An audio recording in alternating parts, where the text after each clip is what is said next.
Yin is slow, introspective, and the yielding part of life. Like, yin is that space in which you have all of this going on externally and even internally when things are kind of swirled up or bubbling up, and yin is that moment where we pause and we come back to right here, right now, and it's that moment where we can choose to respond rather than react. So for me, yin is basically life.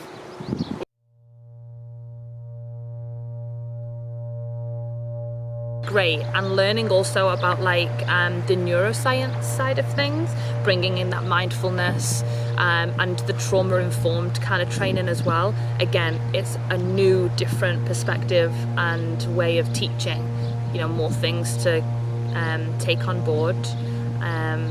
So yeah, I've all of it.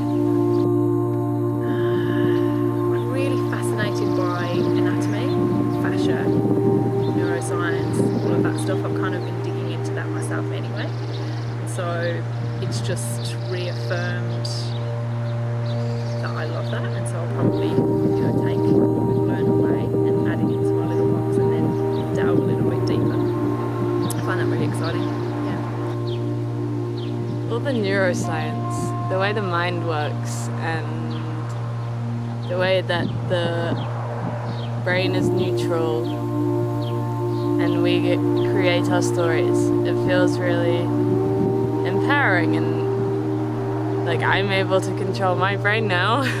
That's how I feel. Whether I can do it is another story. Yeah, and I think that that's a really powerful tool to hopefully be able to give out to other people in the world. For me, this training is the space where everything comes together. So we talk about yoga and philosophy and yin and what it is, but we also talk about who am I in the midst of that. So for me, it's this kind of intersection of yoga on the mat and off of the mat.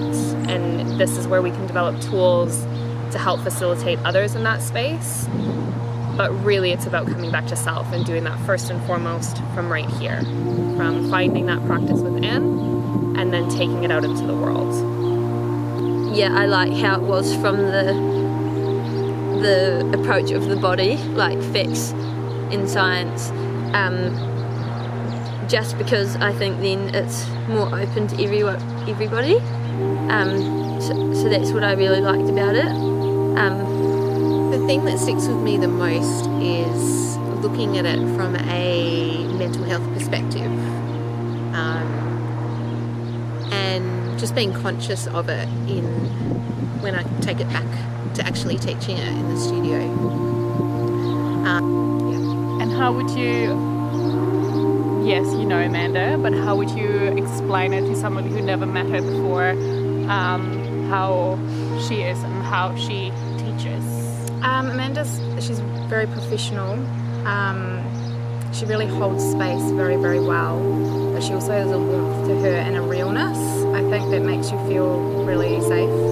And yeah, she really exudes what she teaches, you know. I would describe her teaching as an offering. It feels very much like an invitation. You don't have to take anything that she gives us, and she wants that we only take the things that resonate with us and that we create our yin yoga for ourselves, and that's really beautiful. Amazing.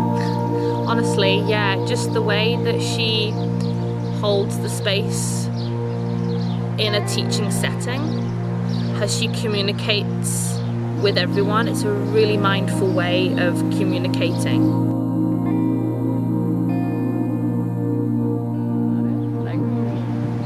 Maybe.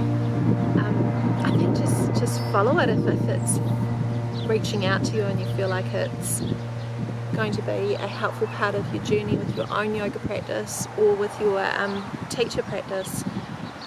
You just have trust, because I think we can surprise ourselves when we let ourselves trust and go with that. Awesome.